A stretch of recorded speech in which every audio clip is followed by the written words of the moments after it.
പിതാവിൻ്റെയും പുത്രൻ്റെയും പരിശുദ്ധാത്മാവിൻ്റെയും നാമത്തിൽ ആമേൻ. പ്രിയ മക്കളെ, നമ്മൾ ക്രിസ്ത്യാനികൾ ഉടമ്പടിയുടെ മക്കളാണ്.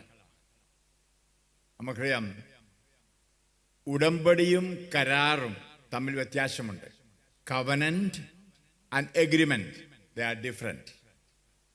നമുക്ക് കാണാൻ സാധിക്കും, ഞാൻ ഒരാളുമായിട്ട് എഗ്രി ചെയ്യാണ്, കരാർ ചെയ്യാണ്. ഉദാഹരണമായിട്ട് ഞാൻ പറയാണ്, ഞാൻ 10 ലക്ഷം രൂപ തരാം, താൻ എനിക്ക് ഒരു ചെറിയ വീടുണ്ടാക്കി തരണം. ഒരു കരാറാണ്. എൻ്റെ കരാർ അനുസരിച്ച് ഞാൻ രൂപ കൊടുക്കുന്നു, അവൻ വീട് പണിയുന്നു. എന്നാൽ ഉടമ്പടി അതല്ല. എന്താണ് ഉടമ്പടി? ഒരു വ്യക്തി മറ്റൊരു വ്യക്തിക്ക് പൂർണ്ണമായി വിധേയപ്പെട്ട് പരസ്പരം നൽകുന്നതാണ് ഉടമ്പടി. അത് ഏറ്റവും നല്ലതായിട്ട് വ്യക്തമായിട്ട് നമ്മൾ കാണുന്നത് കുടുംബജീവിതത്തിലാണ്. ഒരു വിവാഹ ഉടമ്പടിയിൽ സ്ത്രീയും പുരുഷനും ഒന്നാകുന്നു. അതുപോലെയാണ് ഒരു ക്രിസ്ത്യാനി യേശുക്രിസ്തുവുമായി, ദൈവവുമായി ഉടമ്പടി ചെയ്യുന്നത്. അതുകൊണ്ടാണ് ഞാൻ പറഞ്ഞത്, ക്രൈസ്തവരായ നമ്മൾ ദൈവവുമായി, യേശുവുമായി ഉടമ്പടി ചെയ്തവരാണ്. ഈ ഉടമ്പടി എന്ന വാക്ക് യഥാർത്ഥത്തിൽ ദാമ്പത്യ ജീവിതത്തിൽ നിന്നാണ് ഉരുത്തിരിയുന്നത്. അതുകൊണ്ടാണല്ലോ നമ്മൾ വായിക്കുന്നുണ്ട്, എഫേസോസ് 5-ാം അധ്യായത്തിൽ ഭാര്യാഭർത്താക്കന്മാർക്ക് പൗലോസ് കൊടുക്കുന്ന ഉപദേശം എപ്രകാരം യേശുക്രിസ്തു സഭയുടെ കർത്താവായിരിക്കുന്നു, ഒരു ഭാഷ പറഞ്ഞാൽ ഭർത്താവായിരിക്കുന്നു, അതുപോലെയാണ് ഒരു ഭാര്യയ്ക്ക് ഭർത്താവ്. അവരെ തിരിച്ച് എപ്രകാരം യേശുക്രിസ്തു സഭയെ ഒരു മണവാട്ടിയായി സ്നേഹിക്കുന്നു, അതുപോലെ ഭർത്താവ് ഭാര്യയെ അവസാനത്തെ തുള്ളി ചോര പോലും ചിന്തിത്വം വരെ സ്നേഹിക്കണം. അങ്ങനെ പരസ്പരം നിങ്ങൾ ഒന്നായിരിക്കണം. കർത്താവ് യേശു മത്തായിയുടെ സുവിശേഷം 19:6 പറയുന്നത് പോലെ, ദൈവം യോജിപ്പിച്ചത് മനുഷ്യൻ വേർപെടുത്താതിരിക്കട്ടെ. അപ്പോൾ ദൈവം യോജിപ്പിച്ച ഒരു ബന്ധം, ഉടമ്പടി വിവാഹ ജീവിതത്തിൽ നാം കാണുന്നു. അതുപോലെയാണ് നിശ്ചയമായിട്ടും ക്രൈസ്തവരായ നാമും ദൈവവുമായിട്ട് ഒരു വിവാഹ ഉടമ്പടി എന്ന് ഞാൻ പറയും. അത് നടത്തിയവരാണ് നമ്മൾ എന്ന്. കാരണമായിട്ട് നമുക്ക് കാണാൻ സാധിക്കും, പൗലോസ് അപ്പോസ്തലൻ 2 കൊറിന്തോസ് 11-ാം അധ്യായം 2 പറയുന്നു, നിർമ്മലയായ വധുവിനെ അവരുടെ ഭർത്താവിന് എന്നതുപോലെ നിങ്ങളെ ക്രിസ്തുവിന് സമർപ്പിക്കേണ്ടതിന് ക്രിസ്തുവുമായി ഞാൻ നിങ്ങളുടെ വിവാഹ ഉടമ്പടി നടത്തി. ഹല്ലേലൂയ. മാമോദീസയൊക്കെ കൊടുത്ത്, സ്ഥൈര്യദേവരൊക്കെ കൊടുത്ത് ക്രിസ്ത്യാനികളോട് പറയുകയാണ് കൊറിന്തോസിലെ, ഞാൻ നിങ്ങളെ പൂർണ്ണമായി യേശുക്രിസ്തുവിന് അർപ്പിക്കേണ്ടതിന് ക്രിസ്തുവുമായൊരു വിവാഹ ഉടമ്പടി നിങ്ങൾക്ക് വേണ്ടി ചെയ്തുവെന്ന്. പ്രിയ മക്കളെ, നമ്മൾ ചിന്തിച്ച് അത് ധ്യാനിക്കേണ്ട ഒന്നാണ് ഇത്. പഴയ നിയമത്തിൽ നമ്മൾ വായിക്കുന്നുണ്ട്, ഏശയ്യ പ്രവാചകൻ 54:51, ഏശയ്യ 54:51, സൃഷ്ടാവാണ് നിന്റെ ഭർത്താവെന്ന് തെരഞ്ഞെടുക്കപ്പെട്ട ജനത്തോട് കർത്താവ് പറയുന്നല്ലോ. ഹല്ലേലൂയ. നിന്റെ സൃഷ്ടാവ് തന്നെയാണ് നിന്റെ ഭർത്താവ് എന്ന് തെരഞ്ഞെടുക്കപ്പെട്ട ജനത്തോട് പറയുകയാണ്. നമ്മോടും പറയും, നമ്മളും തെരഞ്ഞെടുക്കപ്പെട്ട ഒരു ജനമാണ്, അല്ലേ? കർത്താവ് തെരഞ്ഞെടുത്തതാണ്. 1000-ൽ നിന്നും 10,000-ൽ നിന്നും കോടിയിൽ നിന്നും യേശു തൻ്റെ രക്തത്താൽ നമ്മളെ തെരഞ്ഞെടുത്തു. നമ്മൾ തെരഞ്ഞെടുക്കപ്പെട്ട ജനമെന്നാണ് 1 പത്രോസ് 2:9 നമ്മളെ പറ്റിയുള്ള നിർവചനം ആരംഭിക്കുന്നു തന്നെ. അപ്പോൾ നമ്മെ തെരഞ്ഞെടുത്തിരിക്കുന്നത് എന്ത്? ക്രിസ്തുവുമായി ഒരു വിവാഹ ബന്ധത്തിലായിരിക്കുവാൻ. ഇനി നമുക്കറിയാം, വിവാഹ ബന്ധത്തിൽ ഒരു ഭാര്യ അല്ലാതെ, ഭർത്താവല്ലാതെ വേറൊരു ഭാര്യ, വേറൊരു ഭർത്താവ് ഉണ്ടാവാനാവില്ല. അതുപോലെ നമ്മുടെ ജീവിതത്തെ കർത്താവുമായ ഉടമ്പടി 100% വിശുദ്ധമായിരിക്കണം. യേശുക്രിസ്തു അല്ലാതെ നമ്മുടെ ജീവിതത്തിൽ വേറൊരു കർത്താവ്, വേറെ ദൈവം ഉണ്ടാവരുത്. അങ്ങനെ ആ ഉടമ്പടി ഉറപ്പിച്ചു കഴിയുമ്പോൾ കർത്താവായ ദൈവം പറയുന്നത്, നീ എൻ്റെ മകനാണ്, നീ എൻ്റെ മകളാണ്, നീ എൻ്റെ സ്വന്തമാണ്, നീ അല്ലാതെ വേറൊരു മകൻ മകൾ എനിക്കില്ല എന്ന ആ ഉടമ്പടിയാണ് കർത്താവ് നമ്മോട് ചെയ്യുന്നത്. ഉൽപ്പത്തി പുസ്തകം 17-ാം അധ്യായം നമുക്ക് വായിക്കാൻ സാധിക്കും എപ്രകാരം ഉടമ്പടി കർത്താവ് നടത്തുന്നു എന്ന്. ഉൽപ്പത്തി പുസ്തകം അധ്യായം 17 വചനം 2. നീയുമായി ഞാൻ എൻ്റെ ഉടമ്പടി സ്ഥാപിക്കും, ഞാൻ നിനക്ക് വളരെയേറെ സന്താനങ്ങളെ നൽകും. അപ്പോൾ അബ്രഹാം സാഷ്ടാംഗം പ്രണമിച്ചു. ദൈവം അവനോട് അരുളി ചെയ്തു, ഇതാ നീയുമായുള്ള എൻ്റെ ഉടമ്പടി, നീ അനവധി ജനതകൾക്ക് പിതാവായിരിക്കും. ഇനിമേൽ നീ അബ്രഹാം എന്ന് വിളിക്കപ്പെടുകയില്ല, നിന്റെ പേര് എബ്രഹാം എന്നായിരിക്കും.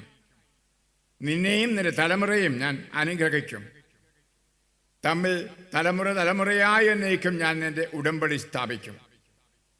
ഇനി അതിനുശേഷം 11-ാം വചനം, നിങ്ങൾ പാലിക്കേണ്ട ഉടമ്പടി ഇതാണ്, നിങ്ങളിൽ പുരുഷന്മാരെല്ലാം പരിച്ഛേദനം ചെയ്യണം, നിങ്ങൾ അഗ്രചർമ്മം ഛേദിക്കണം, ഞാനും നിങ്ങളുമായ ഉടമ്പടിയുടെ അടയാളമായിരിക്കും അത്. ഇതാണ് നമുക്ക് വ്യക്തമായി ബൈബിളിൽ കാണുന്ന ആദ്യത്തെ ഉടമ്പടി. അതിന് മുമ്പ് നമുക്ക് കാണാൻ സാധിക്കും സൃഷ്ടികർമ്മത്തിൽ ഒരു ഉടമ്പടിയുണ്ട്. അതിനുശേഷം നമുക്കറിയാം നോവയുടെ കാലത്തെ പ്രളയത്തിന് ശേഷം ഉടമ്പടി ചെയ്തു. എന്നെ വ്യക്തമായിട്ട് കർത്താവ് ദൈവം മനുഷ്യനുമായിട്ട് ഉടമ്പടി ചെയ്യുന്നതാണ് നമ്മളിപ്പോൾ വായിച്ചു കേട്ടത്.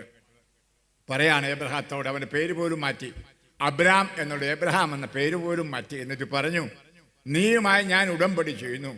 അതിൻ്റെ ഒരു അടയാളമാണ് അഗ്രചർമ്മം മുറിക്കൽ, പരിച്ഛേദനം. നമുക്കറിയാം ഇത് പറയുമ്പോൾ നമ്മുടെ മനസ്സിൽ കാണേണ്ടത് ജ്ഞാനസ്ഥാനമാണ്. ജ്ഞാനസ്ഥാനത്തിൽ യേശുക്രിസ്തു നമ്മുടെ ഏക കർത്താവും ഏക രക്ഷകനുമായി തീരുകയാണ്. ആ ജ്ഞാനസ്ഥാനത്തിൽ വെച്ച് ഉടമ്പടി ചെയ്യുകയാണ്. എന്താണ്? എൻ്റെ കർത്താവും എൻ്റെ രക്ഷകനുമായി ഞാൻ അവനെ സ്വീകരിക്കുന്നു. അതിൻ്റെ അടയാളമാണ് ജ്ഞാനസ്ഥാനം. വെള്ളം ഒഴിക്കുന്നതും പൂശുന്നതും പുതിയ വസ്ത്രം ധരിക്കുന്നതും തിരിപിടിക്കുന്നതും എല്ലാം ഏറ്റവും അതിൻ്റെ ആഴത്തിലുള്ള ഉടമ്പടിയാണ്. ഒരാൾ അത് ദൈവത്തിൻ്റെ മകനും അത് മകളും ആയിത്തീരുകയാണ് ആ ബന്ധത്തിലൂടെ. ഇത് മറന്നു പോകരുത്.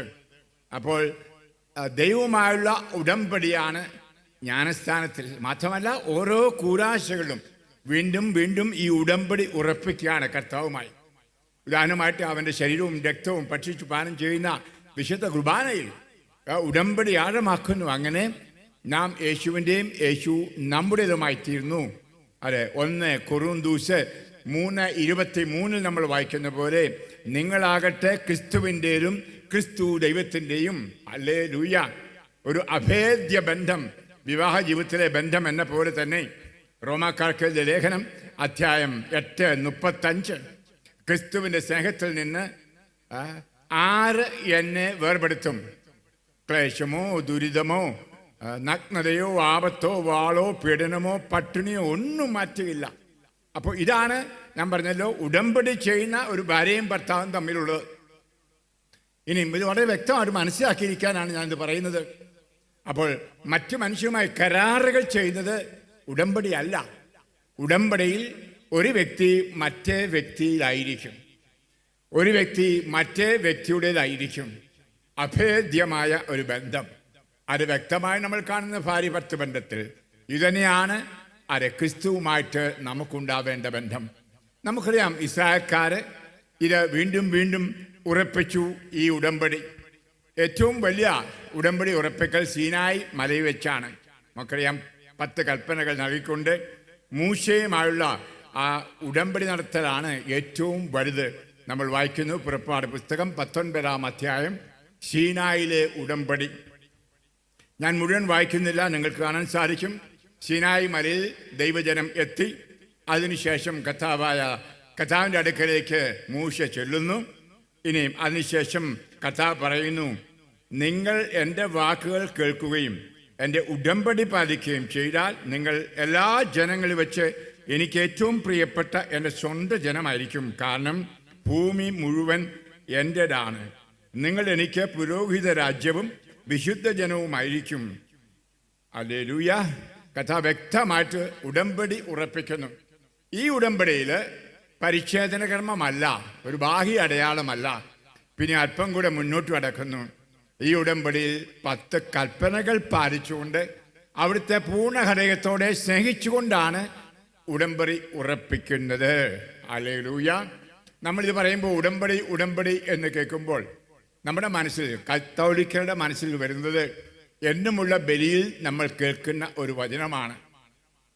കർത്താവായ യേശു പാനപാത്രം, വീഞ്ഞു നിറഞ്ഞ പാനപാത്രം എടുത്തുകൊണ്ട് പറഞ്ഞു, ഈ പാനപാത്രം നിങ്ങൾക്ക് വേണ്ടി ചിന്തപ്പെടുന്ന എൻ്റെ രക്തത്തിലുള്ള പുതിയ ഉടമ്പടിയാണ്. ലൂക്ക 22:20. ഒന്നുകൂടെ ഞാനത് വായിക്കാം. ഈ പാനപാത്രം നിങ്ങൾക്ക് വേണ്ടി ചിന്തപ്പെടുന്ന എൻ്റെ രക്തത്തിലുള്ള പുതിയ ഉടമ്പടിയാണ്. പ്രിയ കത്തോലിക്കരെ, പ്രിയ ക്രിസ്ത്യാനികളെ, ആ കാൽവരി വരിയിൽ ചിന്തിയ ആ രക്തത്തിലൂടെ നമ്മൾ ഉടമ്പടി ചെയ്തു കർത്താവുമായിട്ട്. ആ കർത്താവ് തൻ്റെ രക്തം നമുക്ക് നൽകിക്കൊണ്ടാണ് ആ ഉടമ്പടി ഉറപ്പിച്ചത് എന്ന് ഓർക്കണം. അതുകൊണ്ടാണ് വിശുദ്ധ കുർബാനയെപ്പറ്റി പൗലോസ് പറയുന്ന 1 കൊറിന്തോസ് 11:25 പറയുന്നു, അനന്തരം പാനപാത്രം എടുത്തു, ഇതെൻ്റെ പുതിയ ഉടമ്പടി, ഇതെൻ്റെ രക്തത്തിലുള്ള പുതിയ ഉടമ്പടിയാണ്. എൻ്റെ രക്തത്തിലുള്ള പുതിയ ഉടമ്പടി. അപ്പോൾ രക്തത്താൽ വേർതിരിക്കപ്പെട്ടവർ, രക്തത്താൽ ദൈവമായിട്ട് ഉടമ്പടി അത് ചെയ്തവരാണ് നമ്മൾ, ഓർക്കരുത്. ഇവിടെ എനിക്ക് നിങ്ങളോട് പറയുവാനുള്ളത്, നിങ്ങൾ യഥാർത്ഥ ക്രൈസ്തവ ജീവിതം ജീവിക്കുന്നുവെങ്കിൽ ദൈവമായ കർത്താവുമായിട്ടല്ലാതെ, യേശുക്രിസ്തുവുമായിട്ടല്ലാതെ വേറൊരാളുമായിട്ടും ഉടമ്പടി ചെയ്യാൻ പാടില്ല എന്നാണ്. അതെ, ഇന്ന് നമ്മൾ കാണുന്നുണ്ട് ഏറെ പ്രവണതകൾ നമ്മുടെ കേരളത്തിൽ, പ്രത്യേകിച്ച് അതായത് മാതാവുമായിട്ട് ഉടമ്പടി, അല്ലെ അന്തോനീശുമായിട്ട് ഉടമ്പടി, ഇങ്ങനെ പുണ്യാന്മാരുമായുള്ള ഉടമ്പടി. അത് തെറ്റാണ് എന്ന് ഞാൻ പറയും. നമ്മളുമായിട്ട് ഉടമ്പടി ചെയ്ത് നമ്മുടെ കർത്താവായിരിക്കേണ്ടത് യേശുക്രിസ്തുവാണ്. പഴയ നിമിത്തം നമുക്ക് കാണാൻ സാധിക്കും. നിയമാവർത്തനം പുസ്തകം 5-ാം അധ്യായം 2 മുതൽ വചനങ്ങൾ, അല്ലെങ്കിൽ ഏശയ്യാ പ്രവാചകൻ 2:16, അതുപോലെ 19 പറയുന്നുണ്ട്. ഞാനത് വായിക്കാം, അപ്പോൾ ഇത് നിങ്ങൾക്ക് കൃത്യമായിട്ട് കേൾക്കാൻ സാധിക്കും. ഹോസിയ പ്രവാചകൻ 2:16, കർത്താവ് അരുളി ചെയ്യുന്നു, അന്ന് നീ എന്നെ പ്രിയതമൻ എന്ന് വിളിക്കും, എന്നേക്കുമായി നിന്നെ ഞാൻ പരിഗ്രഹിക്കും, നീതിയിലും സത്യത്തിലും സ്നേഹത്തിലും കാരുണ്യത്തിലും നിന്നെ ഞാൻ സ്വീകരിക്കും, വിശ്വസ്തതയിൽ നിന്നെ ഞാൻ സ്വന്തമാക്കും, കർത്താവിനെ നീ അറിയും. ഹല്ലേലൂയ. അതിനുശേഷം അത് നമുക്ക് കാണാൻ സാധിക്കും, പറയുന്നത് എല്ലാ വാഗ്ദാനങ്ങളും നിങ്ങൾക്ക് ഭൂമി തരും, അവിടെ വിളവുകൾ തരും, മക്കളെ നൽകും, എല്ലാം തരുന്നത് ഈ വാഗ്ദാനത്തിൻ പ്രകാരം, അഥവാ ഈ ഉടമ്പടി പ്രകാരമാണ് മക്കളെ നമുക്ക് അനുഗ്രഹങ്ങൾ ലഭിക്കുന്നത്. അതുകൊണ്ട് നമുക്കറിയാൻ സാധിക്കും, നിയമാവർത്തനം പുസ്തകം 28-ാം അധ്യായം ആദ്യ ഭാഗത്ത്, ഈ കൽപ്പനകൾ പാലിച്ച് ഉടമ്പടിയോട് വിശ്വസ്തരായിരുന്നാൽ ആത്മീയവും ഭൗമികവും ലൗകികവും ശാരീരികവുമായ എല്ലാ അനുഗ്രഹങ്ങളും നൽകപ്പെടും. അതിനുശേഷം ഇത് ലംഘിക്കുകയാണെങ്കിലോ, ഉടമ്പടി ലംഘിച്ച് അതെ വ്യഭിചാര ദുർഭൂരത്തിൻ്റെ പിന്നാലെ പോയാൽ, അപ്പോൾ കർത്താവുമായുള്ള ഈ ബന്ധം മാറ്റുന്നതിനെ ബൈബിൾ പറയുന്നത് വ്യഭിചാരമെന്നാണ്.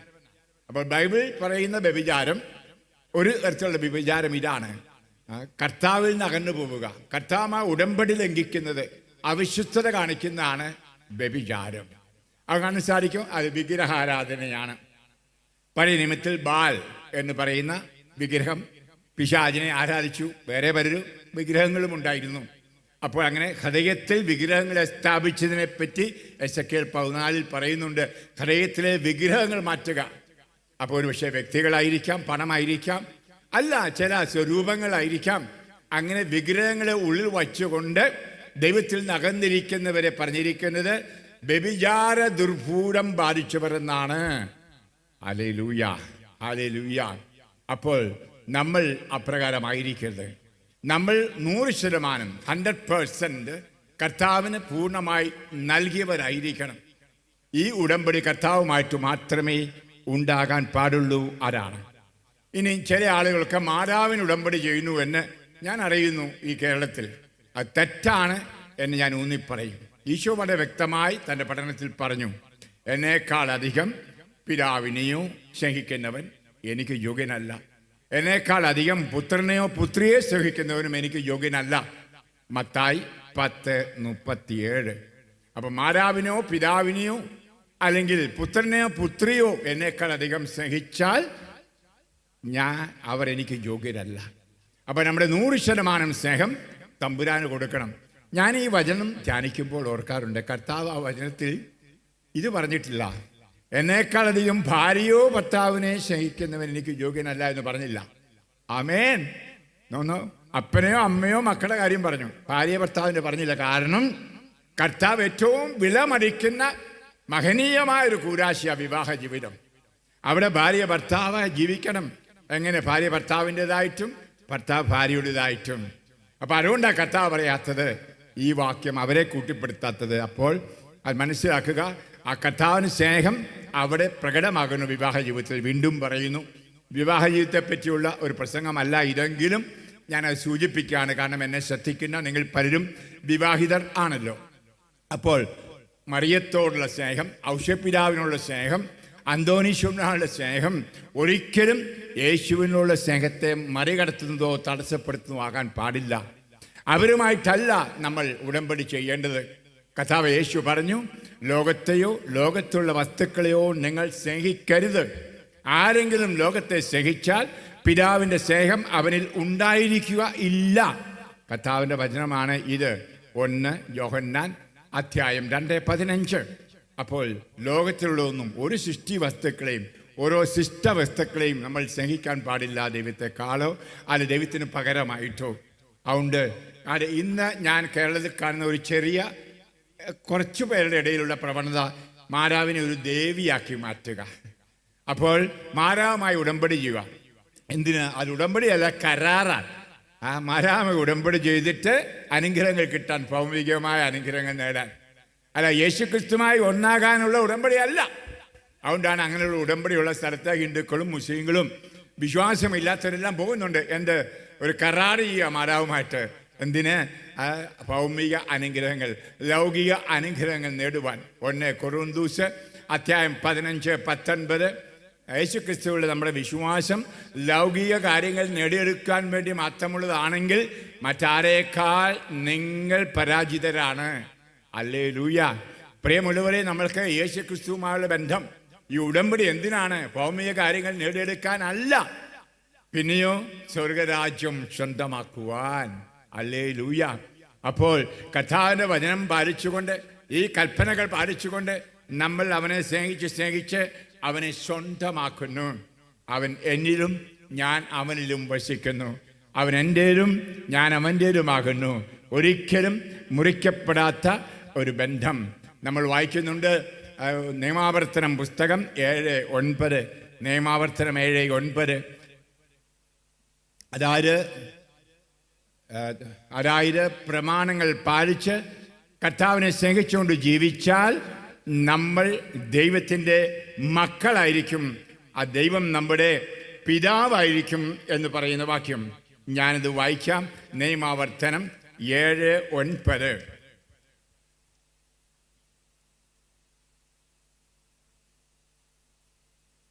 അതിനാൽ നിങ്ങൾ അറിഞ്ഞുകൊള്ളുക, നിങ്ങളുടെ കർത്താവാണ് നിങ്ങളുടെ ദൈവമായ കർത്താവാണ് ദൈവം.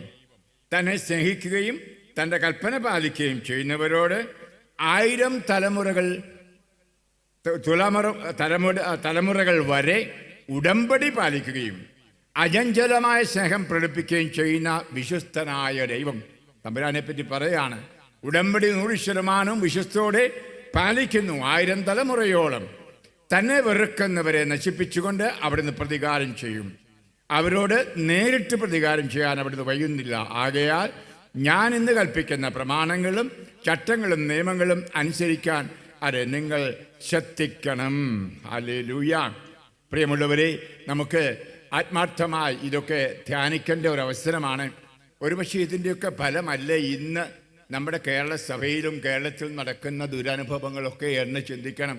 യേശുവിനെ അർഹിക്കുന്ന ആ സ്നേഹം കൊടുത്ത് ഉടമ്പടി ചെയ്യാതെ, യേശുവിനെ ഏകരക്ഷകനായ ഹൃദയത്തിലും ജീവിതത്തിലും പ്രതിഷ്ഠിക്കാത്ത, പത്രോസ്ലീഹ പറയുന്നുണ്ട്, യേശുക്രിസ്തുവിനെ നിന്റെ ഹൃദയത്തിൽ കർത്താവായി പൂജിക്കുവിൻ. ഹല്ലേലൂയ. അപ്രകാരം, അതായത് ഒരു ഭാര്യ തൻ്റെ ഹൃദയത്തിൽ ഭർത്താവിനെ പൂജിക്കുന്നത് പോലെ തിരിച്ചും. പ്രിയമുള്ളവരെ, അതുപോലെ കർത്താവിന് നിർവിശ്വരമായി പൂജിച്ചുള്ള ഒരു ജീവിതമാണ്. പുണ്യാന്മാരോടുള്ള ഭക്തി വേറൊന്നാണ്. മാതാവിനുള്ള ഭക്തിയെപ്പറ്റി പറഞ്ഞാൽ എന്താണ് മാതാവ് പറഞ്ഞ ഭക്തിയെപ്പറ്റി? അവൻ പറയുന്നത് നിങ്ങൾ ചെയ്യുക. കാനായിൽ വെച്ച് പറഞ്ഞു. അതായത് കർത്താവിൻ്റെ പ്രമാണങ്ങൾ പാലിച്ച് ജീവിക്കുമ്പോൾ അതാണ് മാതൃഭക്തി, മരിയ ഭക്തി. ഇത് പല കത്തോലിക്കർക്കും അറിഞ്ഞുകൂടാ. മാതാവ് തന്നെ ആഗ്രഹിക്കാത്ത ഭക്തിയാണ് നമ്മൾ കാണിക്കുന്നത്. യേശുവിനേക്കാൾ ഉയർന്ന ഒരു സ്ഥാനം പലയിടത്തും.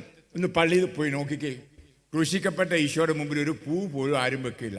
മാതാവ് മുമ്പിൽ ഓയ്യോ പൂക്കളുടെ കളിയാ, അല്ലേ? ശരിയല്ലേ? എവിടെ ചെന്നാലും മാതാവിന് മുമ്പിലും പുണ്യാമ്മയുടെ മുമ്പിലും നൃത്തവും നേർച്ചപ്പെട്ടി എല്ലാം ഉണ്ട്. പാവം ക്രൂശിക്കപ്പെട്ട ഈശോയുടെ മുമ്പിലോ ഒന്നുമില്ല. ഉടമ്പടി ചെയ്ത് നമ്മളെ സംരക്ഷിക്കുന്ന, നമ്മളെ സ്നേഹിക്കുന്ന, നമ്മളെ നിത്യത്തിലേക്ക് നയിക്കുന്ന അവൻ്റെ മുമ്പിൽ നേർച്ചപ്പെട്ടിയില്ല, അവൻ്റെ മുമ്പിൽ പൂക്കളുമില്ല. ഈ പള്ളിയിലൊക്കെ കാണിക്കുന്നത് നമ്മുടെ ഹൃദയത്തിലെ വികാരങ്ങളാണല്ലോ, ഭക്തി മുറയാണല്ലോ. ഇതൊക്കെ മാറ്റണം പ്രിയ മക്കളെ. യേശു ആയിരിക്കണം എവിടെയും കേന്ദ്രബിന്ദു. ഒരു ദേവാലയത്തിൻ്റെ കേന്ദ്രത്തിൽ സക്രാരി ആയിരിക്കണം പള്ളിയുടെ നടുക്ക്. അവിടെ ആയിരിക്കണം അലങ്കാരങ്ങളും മെഴുകുതിരികളും. മറ്റുള്ളതൊക്കെ അവിടെയും ഇവിടെയും വെച്ചാൽ മതി. ഹല്ലേലൂയ. ഇനി ഇതൊന്നും നേർച്ചപ്പെട്ടി വെക്കാനോ പണമുണ്ടാക്കാനോ അല്ല, അതും തെറ്റാണ്. ഹല്ലേലൂയ. ഞാനതിലേക്ക് കടക്കുന്നില്ല. അതല്ല, ഇവിടെ ഉടമ്പടിയെപ്പറ്റി പറയുവാനാണ് ഞാൻ പറഞ്ഞത്. പ്രിയ മക്കളെ, ഇന്ന് ഏറെ കർത്താവുമായുള്ള ഉടമ്പടി നടത്താതിരിക്കുന്നതിൻ്റെ ഫലമായി കർത്താവിൻ്റെ അനുഗ്രഹങ്ങൾ പ്രാപിക്കാതെ പോകുന്നുണ്ട് കേരളത്തിൽ എന്ന് പച്ചയോടെ പറയുകയാണ്. ഈശോ ഇതിന് വളരെ വളരെ പറയാണ്. ഹൃദയത്തിൽ ഈ പ്രമാണങ്ങൾ എഴുതിയിരിക്കുന്നത് എസെക്കിയേൽ പ്രവാചകൻ, എസെക്കിയേൽ 36:26, ഞാൻ നിനക്ക് ഒരു പുതിയ ഹൃദയം തരും, ഒരു പുതിയ ജീവൻ തരും. അങ്ങനെ എൻ്റെ പ്രമാണങ്ങൾ പാലിക്കുന്നവരായിരിക്കും. ഈശോ പരിശുദ്ധാത്മാവിലൂടെ നമുക്കൊരു പുതിയ ജീവിതം തരുന്നത് എന്തിനാണെന്നറിയാമോ? പ്രമാണങ്ങൾ കാത്തുകൊണ്ട് അവിടുത്തെ സ്നേഹിക്കുവാൻ. എങ്ങനെ സ്നേഹിക്കണം? പൂർണ്ണ ഹൃദയത്തോടെ, മുഴുഹൃദയത്തോടെ, മുഴുശക്തിയോടെ. ഇത് ചെയ്യാതെ നമ്മുടെ ആ സ്നേഹം വിഭജിച്ച് പുണ്യവാന്മാർക്കും പുണ്യവരികൾക്കും കൊടുത്താൽ നമുക്ക് അനുഗ്രഹങ്ങൾ കിട്ടില്ല. യേശുവിൻ്റെ രാജ്യം സ്വന്തമാക്കാൻ പറ്റില്ല. ദൈവരാജ്യം എന്താണ്? യേശുവിനെ സ്വന്തമാക്കൽ ആണല്ലോ. 1 യോഹന്നാൻ 5:11-12. ആ നിത്യജീവൻ, സ്വർഗരാജ്യം അവിടുത്തെ പുത്രനിൽ ആണ്. ആ പുത്രനെ സ്വന്തമാക്കുന്നവൻ നിത്യജീവൻ സ്വന്തമാക്കിയിരിക്കുന്നു. മക്കളെ, ഈ വചനങ്ങളൊക്കെ ഹൃദയത്തിൽ സംഗ്രഹിക്കണമേ. യെരമ്യാ പ്രവാചകനും 31-33 പറയുന്നുണ്ട്. അതുപോലെ നമ്മൾ ഹെബ്രായക്കാർക്കെതിരെ ലേഖനം 8:10. അത് ഈ നിയമങ്ങളും ഉടമ്പടിയും ഹൃദയത്തിൽ എഴുതിയിരിക്കുകയാണ്, ഹൃദയത്തിൽ രേഖപ്പെടുത്തിയിരിക്കുന്നു. ആരും പഠിപ്പിക്കേണ്ടതില്ല, ആരും പറഞ്ഞു തരേണ്ടതില്ല. ഒരു മനുഷ്യൻ്റെ സ്വാഭാവികമായ ആഗ്രഹം എന്താ? ദൈവത്തോടു കൂടി ആയിരിക്കുവാൻ. ദൈവമേ, എൻ്റെ ഹൃദയം നിനക്കായി ദാഹിക്കുന്നു. നിന്റെ ഹൃദയം ഒരിക്കലും ഒരു ശിഷ്ടവസ്തുക്കളെ ആഗ്രഹിക്കരുത്. മാതാവ് ഒരു സൃഷ്ടി മാത്രം. കണിശമായിട്ടും ദൈവത്തിൻ്റെ അമ്മായി നമ്മൾ വിളിക്കുന്നു. അതിനർത്ഥം ത്രിത്വത്തിലെ രണ്ടാം ആളായ യേശു മനുഷ്യനായപ്പോൾ അവൾ അമ്മയായി തീർന്നു. അതിൻ്റെ അർത്ഥം ത്രിത്വത്തിൻ്റെ അമ്മയായി നല്ല. അങ്ങനെ തെറ്റായി കത്തോലിക്ക ചില ഓർക്കും. അതായത് ത്രിത്വത്തിൻ്റെ അമ്മയാണ് മറിയമെന്ന്. അല്ല, അത് മനുഷ്യനായി പറഞ്ഞ യേശുവിൻ്റെ. കണിശമായിട്ട് ഞാൻ പല വീഡിയോയിലും അത് പറഞ്ഞിട്ടുമുണ്ട്. ഇനി യേശു മാതാവ് ആഗ്രഹിക്കാത്ത ഒന്നാണ് ഇപ്രകാരമുള്ള ഭക്തി. അതായത് മാതാവിനെ ഈശോയേക്കാൾ വലിയവളാക്കി അവളുമായി ഉടമ്പടി ചെയ്ത് കർത്താവിനെ പരിത്യജിക്കുക. മാതാവിനറിയാം തൻ്റെ മകൻ ആരാണെന്ന്. ദൈവമാണ്, ദൈവപുത്രനാണ്. അത് പരിശുദ്ധാത്മാവിലൂടെ വെളിപ്പെടുത്തി അവർക്ക് കിട്ടി. അതുകൊണ്ടാണ് സഭയാണെങ്കിലും മാതാവിനോട് പ്രാർത്ഥിക്കുന്നത് ഞങ്ങൾക്ക് വേണ്ടി അപേക്ഷിക്കണമേ എന്നാണ്, ഞങ്ങളെ അനുഗ്രഹിക്കണമേ എന്നല്ല. ഹല്ലേലൂയ. അവൾ നമ്മൾ ഈശോയോട് ചെയ്ത ഉടമ്പടി പാലിച്ച്, കൽപ്പനകൾ പാലിച്ച് ദൈവത്തെ സ്നേഹിക്കുന്നവരാകാനാണ് അവൾ നമുക്ക് വേണ്ടി പ്രാർത്ഥിക്കുന്നത്. അതുകൊണ്ട് മാതാവിനെ തെറ്റിദ്ധരിക്കരുത്, മാതാവിൻ്റെ ഭക്തി തെറ്റിദ്ധരിക്കപ്പെടരുത്. യേശുവുമായി മാത്രം മക്കളെ ഉടമ്പടി ചെയ്യുക. ആ ഉടമ്പടി പാലിച്ച് യേശുവിൻ്റെ സ്വന്തം ആയിരിക്കുക. 1 മിനിറ്റ് കണ്ണടച്ച് പ്രാർത്ഥിക്കാം. കാര്യങ്ങളൊക്കെ കർത്താവേ, ഒരു ചിന്താശകലം ഞാൻ പങ്കുവയ്ക്കുകയായിരുന്നു. കർത്താവ് വിദേശത്തൊക്കെ ധ്യാനിപ്പിച്ച ശേഷം കേരളത്തിൽ വരുമ്പോൾ ഞാൻ കാണുന്നത് ഏറെ പേര് കർത്താവിൽ നകന്നിരിക്കുന്നു. ഒരു വിഷയം കൂരാശിക്കൊക്കെ പോകുന്നുണ്ടെങ്കിലും ആ കൂരാശിക്ക് പോകുന്നത് ചില നൊവേന കൂടാനായിട്ട്, അന്തോണി ശുമനാൻ്റെ ആയിരിക്കാം, മാതാവിൻ്റെ ആയിരിക്കാം, ഔഷപിതാവിൻ്റെ ഒക്കെ ആയിരിക്കാം. അതിനു കൂടി അനുഗ്രഹം പ്രാപിക്കാൻ അവിടുത്തെ കുർബാനയ്ക്കോ കുമ്പസാരത്തിനോ അല്ലോ പ്രാധാന്യം. കുമ്പസാരമൊക്കെ നടക്കുന്നുണ്ട്, കുർബാനയും നടക്കുന്നുണ്ട്, സ്വീകരിക്കുന്നുണ്ട്. എന്നാൽ പ്രധാനപ്പെട്ടത് മാതാവ് എനിക്കെന്ത് തരും, മാതാവ് ഏത് കാര്യം സാധിച്ചു തരും എന്നുള്ള ആശയോടുകൂടിയാണ്. അവിടെ ഈശോയ്ക്ക് സ്ഥാനമില്ല പോലും. കർത്താവേ, ഇതിൽ നിന്ന് കേരളത്തെ രക്ഷിക്കണമേ, പ്രത്യേകിച്ച് ലോകത്തെയും രക്ഷിക്കണമേ. അമ്മേ, നീ കാണുന്നുണ്ടല്ലോ നിനക്ക് ഇഷ്ടമില്ലാത്ത ഭക്തി കേരളീയർ ചെയ്യുന്നത്. നീ ആഗ്രഹിക്കുന്നത് നിൻ്റെ മകൻ, അതെ, ത്രിത്വത്തിലെ രണ്ടാം ആളായ നിൻ്റെ മകൻ എല്ലാവരാലും ആരാധിക്കപ്പെടണം, ബഹുമാനിക്കപ്പെടണം, സ്നേഹിക്കപ്പെടണം എന്നല്ലേ? നിശ്ചയമായിട്ടും നല്ല അമ്മമാരെല്ലാം അതെ, മകൻ വലിയവനാകണം, മകനെ എല്ലാവരും സ്നേഹിക്കണമെന്നാണ് ആഗ്രഹിക്കുന്നത്. ഒരിക്കലും താൻ ബഹുമാനിക്കപ്പെടണമെന്നല്ല. ആ നല്ല അമ്മേ, ഈ ആശയം ഈ മനുഷ്യർക്ക് കൊടുക്കണമേ, എൻ്റെ ഈ മക്കൾക്ക് കൊടുക്കണമേ. അങ്ങനെ പൂർണ്ണഹൃദയത്തോടെ നിൻ്റെ മകനെ സ്നേഹിച്ചുകൊണ്ട് രക്ഷ പ്രാപിക്കുന്നവരായി യേശുവിനെ സ്വന്തമാക്കിക്കൊണ്ട് മുന്നോട്ട് പോകാൻ കൃപ കൊടുക്കണമേ. അങ്ങനെ അവനെ സ്വന്തമാക്കുമ്പോഴാണല്ലോ നീ അവർക്ക് യഥാർത്ഥ അമ്മയായി മാറുന്നതും. അമ്മേ, നല്ല അമ്മേ, ഈ കൃപയ്ക്കായിട്ട് പ്രാർത്ഥിക്കണമേ.